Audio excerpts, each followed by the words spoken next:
नमस्कार, आप देख रहे हैं इंडिया टीवी। आपके साथ मैं हूं मीनाक्षी जोशी।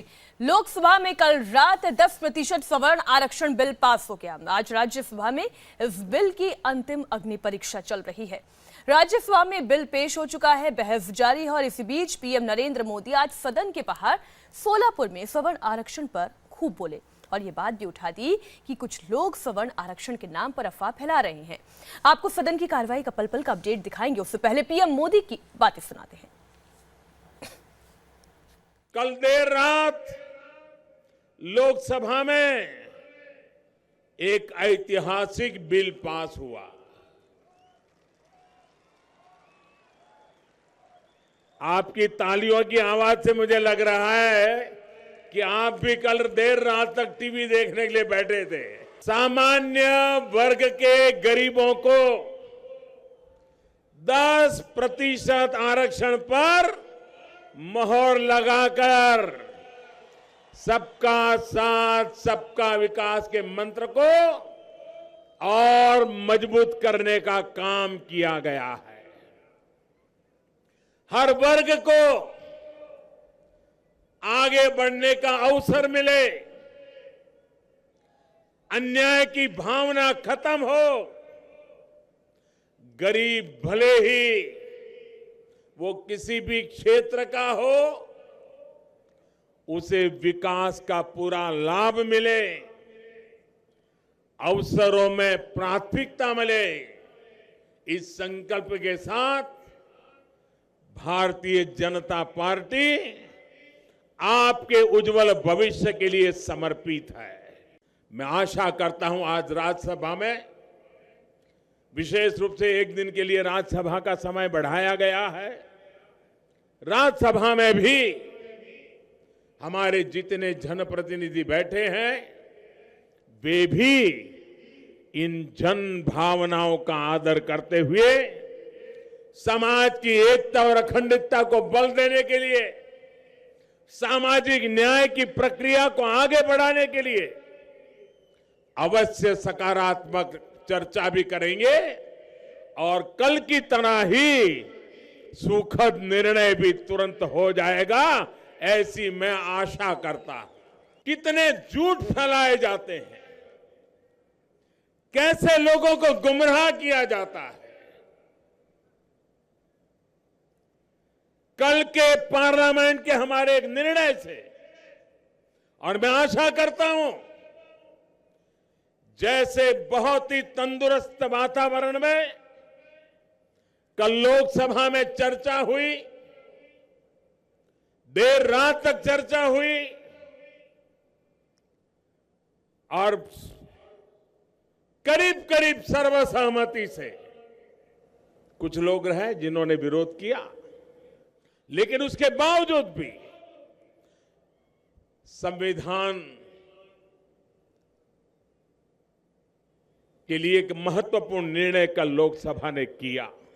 हमारे देश में ऐसा झूठ फैलाया जाता था और कुछ लोग आरक्षण के नाम पर दलितों को जो मिला है उसमें से कुछ निकालना चाहते थे, आदिवासियों को मिला है उसमें से कुछ निकालना चाहते थे, ओबीसी को जो मिला है उसमें से कुछ निकालना चाहते थे और वोट बैंक की माइनॉरिटी की राजनीति करने पर तुले हुए थे।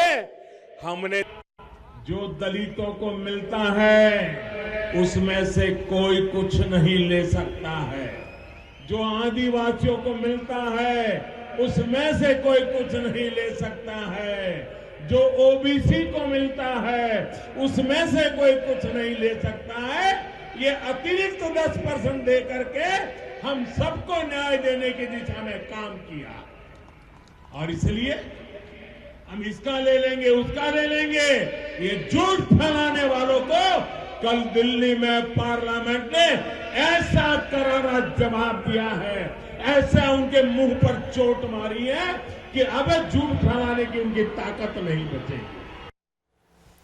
समाजवादी पार्टी के नेता ने ओबीसी को 54% आरक्षण की मांग की है। साथ ही एससी, एसटी और मुस्लिमों को भी उनकी आबादी के हिसाब से आरक्षण मिलने की बात उठाई है। आज राज्यसभा में बोलते हुए रामगोपाल यादव ने क्या कहा, आइए वो भी सुनते हैं। से सरकार से मांग करता हूं कि इस देश के ओबीसीज को 54% आरक्षण दिया जाए उनकी आबादी के हिसाब से, क्योंकि अब 60%, जब आपने 50% के बैरियर को तोड़ ही दिया है सुप्रीम कोर्ट के आदेश को, तो अब आप दीजिए, अब कोई संकट ही नहीं है। अब क्या दिक्कत है आपके सामने? और एससी एसटी जो है इनकी आबादी बढ़ के 25% हो गई है, उनको 25% कीजिए। मंत्री जी, प्रोफेसर साहब कंक्लूड करें, कंक्लूड करें। 50% के बैरियर को तोड़ दिया गया है, तो ओबीसीज की हालत बहुत खराब है। और जो मुस्लिम्स की बात कही गई थी, सच्चर कमेटी ने जब ये कहा कि मुस्लिम्स की स्थिति हिंदुस्तान में दलितों से भी बदतर है, तो जब दलितों को आरक्षण उनकी आबादी के अनुसार है, तो इस दृष्टि से हमने मांग की थी कि मुसलमानों को भी उसी आधार पर आरक्षण दिया जाना चाहिए। क्योंकि देश में जब आपका शरीर पूरी तरह से, शरीर के सारे अंग स्वस्थ होंगे, तभी तो आदमी स्वस्थ होगा। अगर उसके एक हिस्से में भी कहीं दर्द होगा तो पूरे शरीर को दिक्कत होगी। तो कल लोकसभा में संविधान संशोधन बिल पास हो चुका है और आज इस बिल की आखिरी अग्नि परीक्षा है। कल हम इसे परीक्षा कहे थे और आज अग्नि परीक्षा हम इसे इसलिए कह रहे हैं क्योंकि राज्यसभा में सरकार के पास बहुमत नहीं है, लेकिन इसके बावजूद जिस तरह से विपक्षी पार्टियों का स्टैंड रहा है, इसलिए उम्मीद ये की जा रही है कि आज राज्यसभा में भी ये बिल पास हो जाएगा। लेकिन बहुत सारे इफ एंड बट इसके साथ लग रहे हैं। हमारे साथ एक खास पैनल पूरा मौजूद है। हमारे साथ बीजेपी से प्रवक्ता के शर्मा जी हैं, बहुत बहुत स्वागत है आपका। हमारे साथ कांग्रेस से प्रवक्ता अमन पवार जी हैं, आपका भी स्वागत है। जेडीयू से स्पोक पर्सन राजीव रंजन जी, और इसी वक्त हमारे साथ स्टूडियो में मौजूद हैं सीपीआई प्रवक्ता विवेक श्रीवास्तव जी, बहुत बहुत स्वागत है आप दोनों का। और थोड़ी ही देर में आरजेडी की ओर से नवल किशोर जी भी हमारे साथ जुड़ जाएंगे। तो पहला सवाल बीजेपी आपसे, शर्मा जी, कल परीक्षा थी, आज अग्नि परीक्षा है। उम्मीद ये जताई जा रही है कि आज भी आप इस अग्नि परीक्षा में पास हो जाएंगे, लेकिन बहुत सारे किंतु और परंतु इसके साथ जुड़ रहे हैं। नहीं, अग्नि परीक्षा में पास तो हम होंगे ही और सभी परीक्षाओं में पास होंगे, और ये किंतु और परंतु लगाने वालों को मुंह की खानी पड़ेगी, क्योंकि किंतु और परंतु लगाकर जो लोग जो है इसको धार्मिक रंग देने की कोशिश कर रहे हैं, जाति रंग देने की कोशिश कर रहे हैं, और फिर से एक बार जो है समाज के अंदर बंटवारे की बात करते हैं, ये उनके लिए जवाब होगा निश्चित तौर से। मैं आपको बता दूं कि देखिए, ये देश के उन सामान्य वर्ग के गरीब जनों के हित में उठाया हुआ एक ऐतिहासिक कदम है, और ये सामाजिक न्याय को संपूर्णता देने वाला कदम है।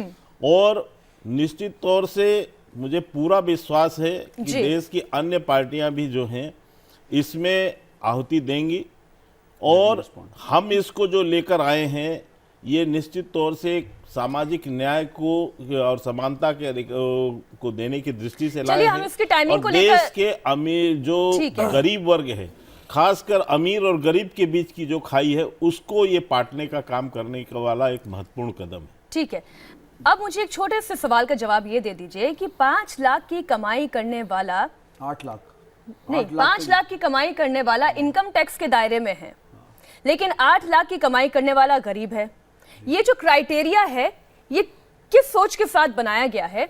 या तो आप इनकम टैक्स का स्लैब बढ़ाएंगे, क्या ऐसा सरकार सोच रही है? 100 स्क्वायर यार्ड्स का प्लॉट भी बोलिए, 100 स्क्वायर यार्ड्स की प्रॉपर्टी वाला भी गरीब है दिल्ली शहर में इनके हिसाब से। एक मिनट, पहले इसका जवाब ले लेते हैं। अभी सबसे पहले महत्वपूर्ण विषय है कि ये संविधान में संशोधन होकर और ये बिल जो है पारित हो, इसके बाद इसके जो क्लॉजेज हैं उसके संदर्भ में बहुत सी चर्चाएं हो सकती हैं, जो सुझाव भी हो सकते हैं।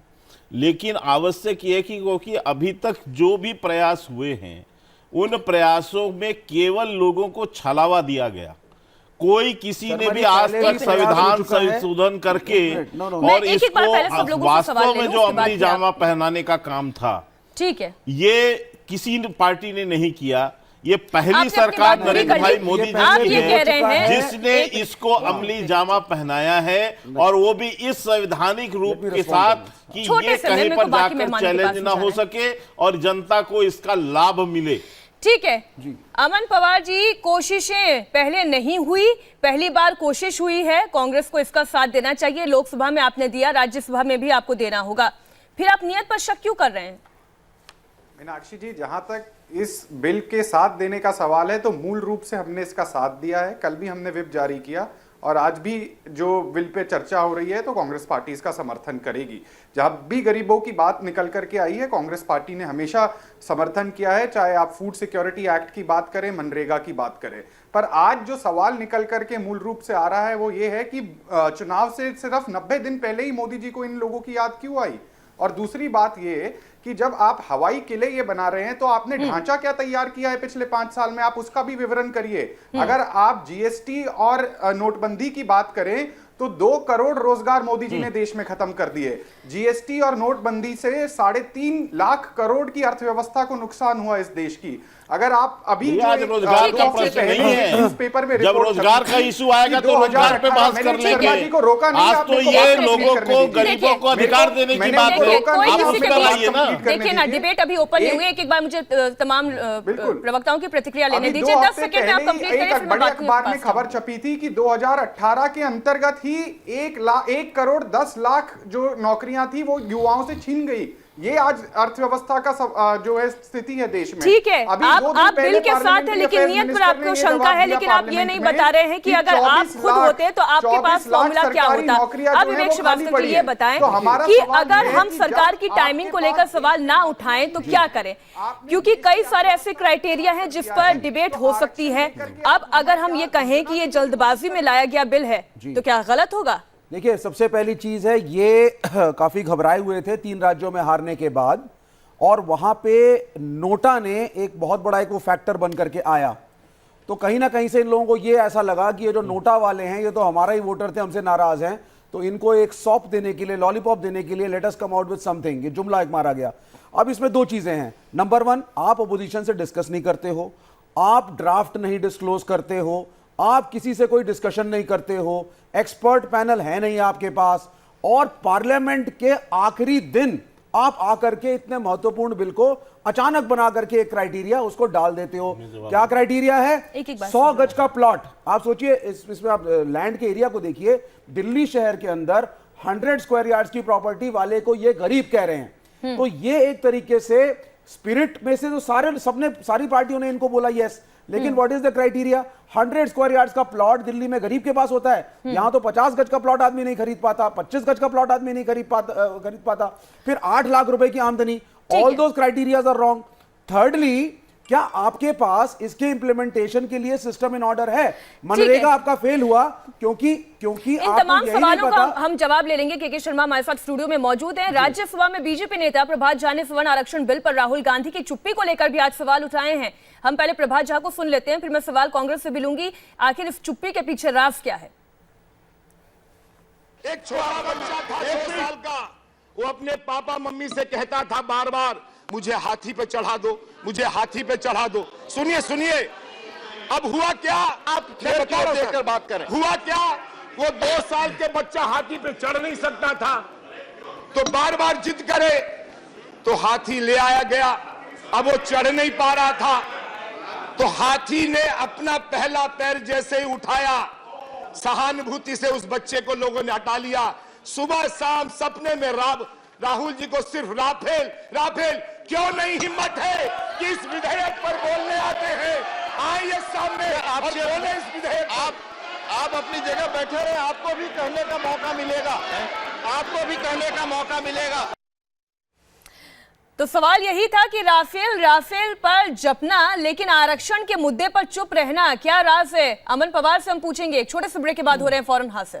ब्रेक के बाद एक बार फिर आपका स्वागत है। तो सीधा सवाल अमन जी आपसे यही है कि आखिरकार राहुल गांधी जो राफेल मुद्दे पर खुलकर बोलते हैं, वो आखिर क्यों चुप्पी साध जाते हैं जैसे आरक्षण के मुद्दे पर उनसे सवाल पूछा जाता है?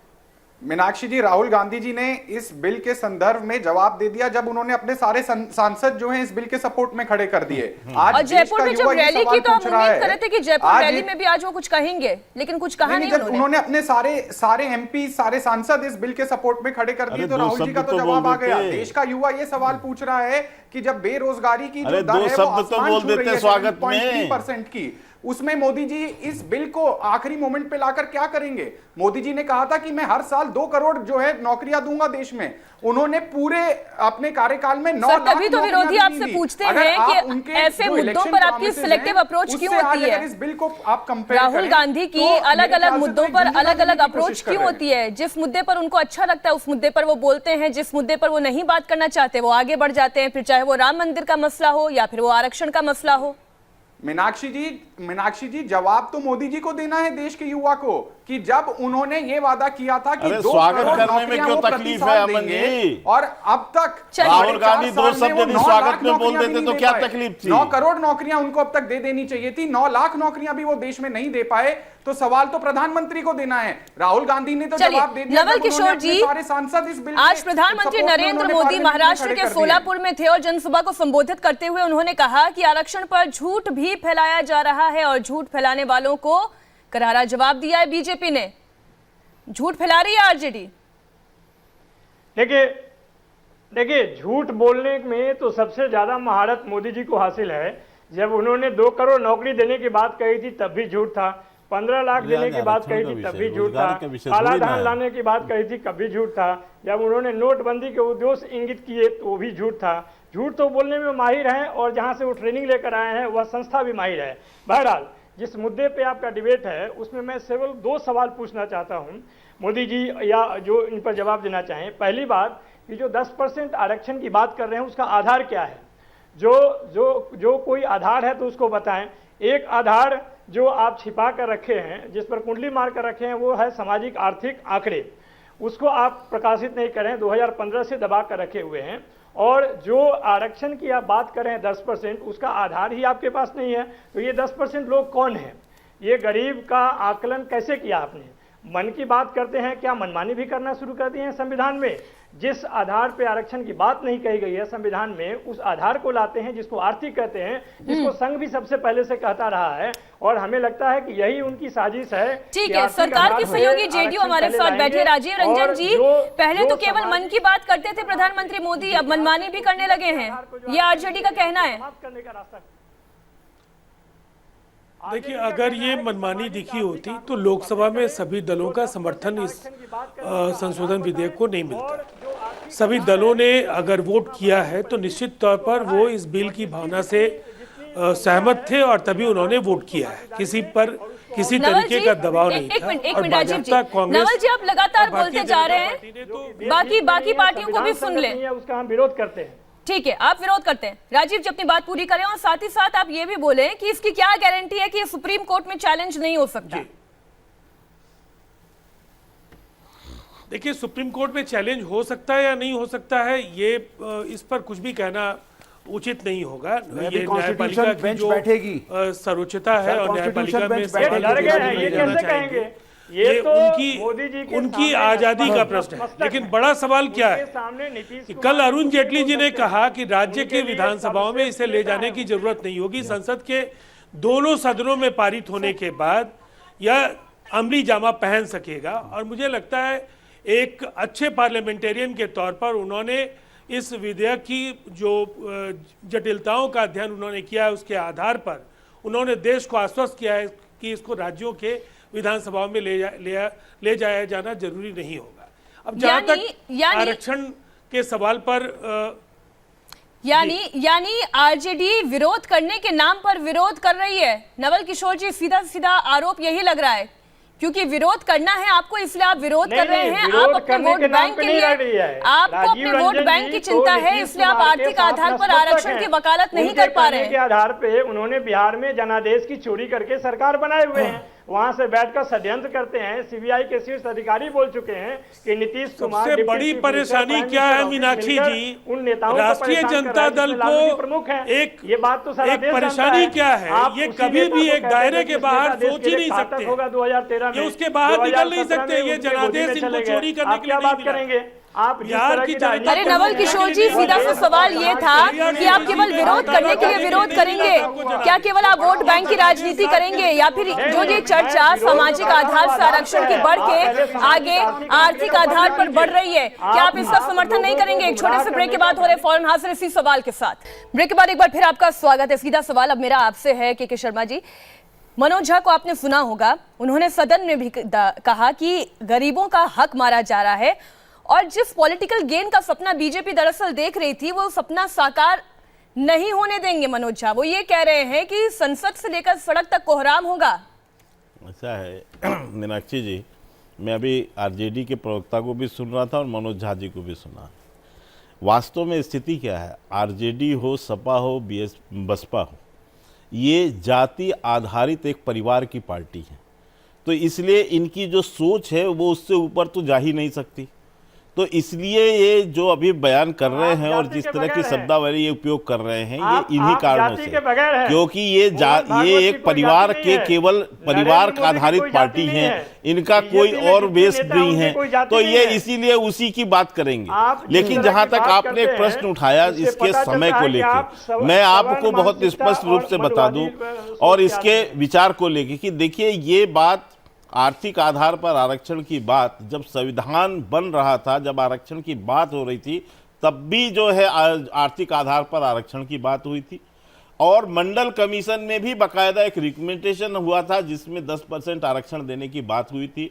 इसके बाद लगातार चाहे सिनोआ कमेटी हो, चाहे अन्य कमेटियां बनी और इसमें लगातार इस तरह के सुझाव जो है निरंतर आते रहे, लेकिन कोई भी सरकार न, ये कह सकते हैं कांग्रेस के लोग कि नरसिंहा राव जी ने एक को लाने की, लेकिन उन्होंने भी संवैधानिक रूप से बदल करके लाने की बात नहीं की, लोगों को एक छलावा दिया और इसीलिए 11 बार इस तरह के प्रयास हुए हैं जो कभी सफल नहीं हुए। लेकिन हमने इसकी वास्तविकता को समझा और हमने इसीलिए इसमें संविधान संशोधन किया। मैं इसमें जवाब उसका भी दे रहा हूं आपको कि ये सुप्रीम कोर्ट में जो चैलेंज होने की बात है, हमने संविधान की मूल भावना को ध्यान में रखते हुए संविधान संशोधन करके इस आरक्षण की जो है नहीं, पर आपका क्राइटेरिया तो फॉल्टी है ना सर, आपका क्राइटेरिया तो इलॉजिकल है ना, हमने उसमें आपका क्राइटेरिया किसी वैज्ञानिक सोच पे नहीं है आधारित, चैलेंज भी नहीं हो सकता। और रही बात इसमें उन सारे जो पिछले की जो इनकी कांग्रेस और उनकी सरकार है, उसका चेहरा भी बेनकाब होता है कि उनकी राजनीतिक इच्छा शक्ति बिल्कुल नहीं थी के शर्मा जी इसमें। लेकिन 2 कैचेस हैं। नंबर 1, आपका क्राइटेरिया का जो चॉइस है वो बिल्कुल हैफेजर्ड है। दूसरी बात, इंप्लीमेंटेशन एक बहुत बड़ा क्वेश्चन है। हमने मनरेगा को फेल होते हुए देखा है। यूपी और बिहार के गांव में अगर आप जाएंगे तो बड़े बड़े घरों में नहीं है मनरेगा। सुनिए, पहली बात ध्यान पहले मुझे बोलने दीजिए, let me speak for 10 second. Sharma ji पहले सुनिए, ये गलतफहमी मत फैलाइए लोगों में। रुकिए पहले आप, ये इकोनॉमिक क्राइटेरिया जो होता है इसको डिफाइन करना और वेरीफाई करना इंडिया जैसे कंट्री के अंदर एक बहुत बड़ा चैलेंज है। हमने नोटबंदी करी, नोटबंदी के अंदर हमारा मैनेजमेंट इतना पुअर था, बैंकों के बाहर ना पैरामिलिट्री थी ना पुलिस गार्ड्स थे, एक फ्री फॉर ऑल हो रहा था, लोग लाइनों में खड़े थे। तो एक जो इंप्लीमेंटेशन का मैनेजमेंट है, क्या उसके लिए गवर्नमेंट तैयार है? नहीं तैयार है। आपका इंप्लीमेंटेशन मैकेनिज्म इन ऑर्डर नहीं है। इसी देश आपका इंप्लीमेंटेशन मैकेनिज्म इन ऑर्डर नहीं है। आयुष्मान भारत लेकर हम आए, आयुष्मान भारत के अंतर्गत हमने जो है 50 करोड़ लोगों को की बात कर रहे हैं, हमने जो है लोगों को जोड़ने की बात की। मैं आपको कह दूं, ठीक है अमन पवार जी, मैं प्रतिक्रिया ले लेती हूँ कांग्रेस की भी, और ये सवाल मेरा विवेक जी आपसे भी और अमन जी से भी है।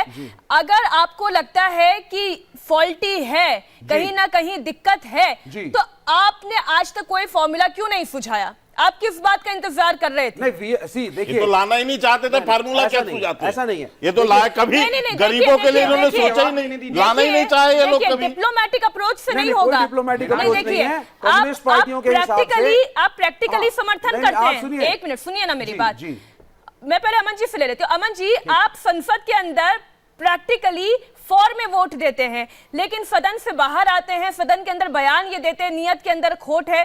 तो ये दो तरीके के स्टैंड समझ में नहीं आते हैं कांग्रेस के। या तो आप बताएं कि ये फॉर्मूला है और ये फॉर्मूला होना चाहिए, आप आज तक लाए नहीं, और अब जब सरकार कर रही है कोशिश तो आपको दिक्कत नजर आती है, आपको नीयत पर शक होने लगता है। हमारा राहुल गांधी जवाब देना बंद कर देते हैं। बिल्कुल नहीं, हमारा स्टैंड बिल्कुल क्लियर है। संसद के अंदर भी और बाहर भी हम एक ही बात बोल रहे हैं कि मोदी जी जो आज रिजर्वेशन की बात कर रहे हैं, रिजर्वेशन तो रोजगार में मिलेगी।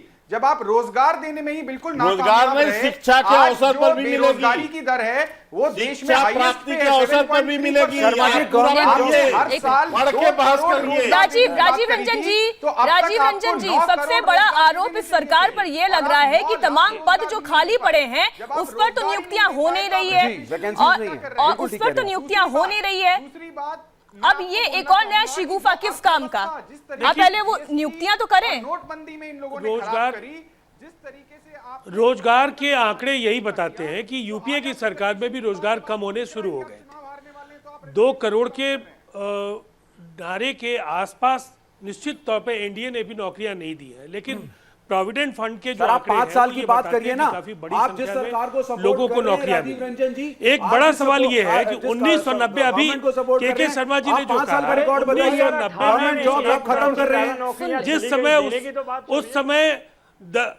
मंडल कमीशन की अनुशंसाओं को केंद्रीय स्तर पर लागू करने की घोषणा की, उस समय उन्होंने 10% सवर्णों के आरक्षण की बात भी सर, आप गवर्नमेंट जॉब्स पे आइए ना। हमारे राज्य में 2011 में ही 5 साल से का सरकारी गठन नौकरियां राजीव रंजन जी खत्म और कर दी उसके हैं बाद आपने। अगर इतने ऊपर से लंबे आपने आरक्षण इंतजार का के जुमला बाद करके लोगों को अगर हाईवॉश एनडीए कर रहे की हो। सरकार आप ने एक इलेक्शन के साहस टाइम दिखाया पे है, अच्छा, सभी एक मिनट, पॉलिटिकल पार्टीज को सपोर्ट कर रही है।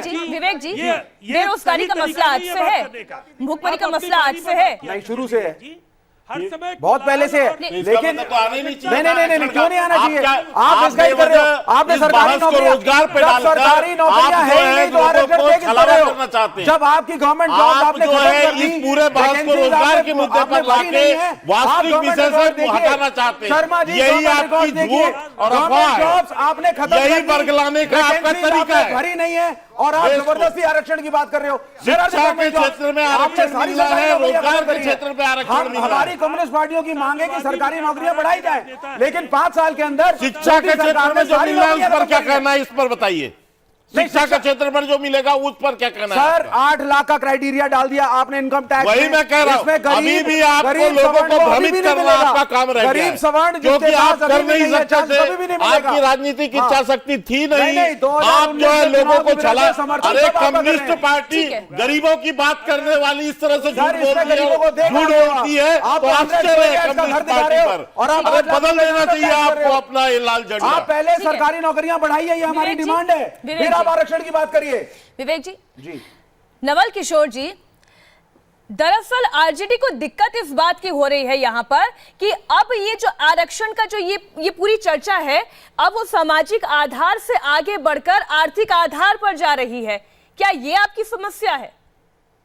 आपको डर है कि कहीं आपका वोट बैंक खिसक ना जाए? मेरी समस्या नहीं, यह देश की समस्या है कि देश को मालूम होना चाहिए कि पिछड़े कितने हैं, दलित कितने हैं, सवर्ण कितने हैं, आ जाएगा ना, अकलियत के 2021 लोग का कितने जनगणना में हैं, आ और जाएगा। यह सरकार के पास इसकी रिपोर्ट पड़ी हुई है। अगर इस रिपोर्ट को आप देखना नहीं चाहते हैं और सरकार दिखाना नहीं चाहती तो एक बात है, अगर आप NSSO 2007 का भी रिपोर्ट देखें तो उसमें सामान्य जिसको आप कह रहे हैं उसकी संख्या 30% है, 70% SC ST OBC है। अगर आप नवल जी क्या कभी आरजेडी या आप यहां पर बैठकर ये कहेंगे कि क्रीमी लेयर खत्म हो जानी चाहिए? क्रीमी लेयर खत्म करने के लिए आरजेडी क्या सोचती है?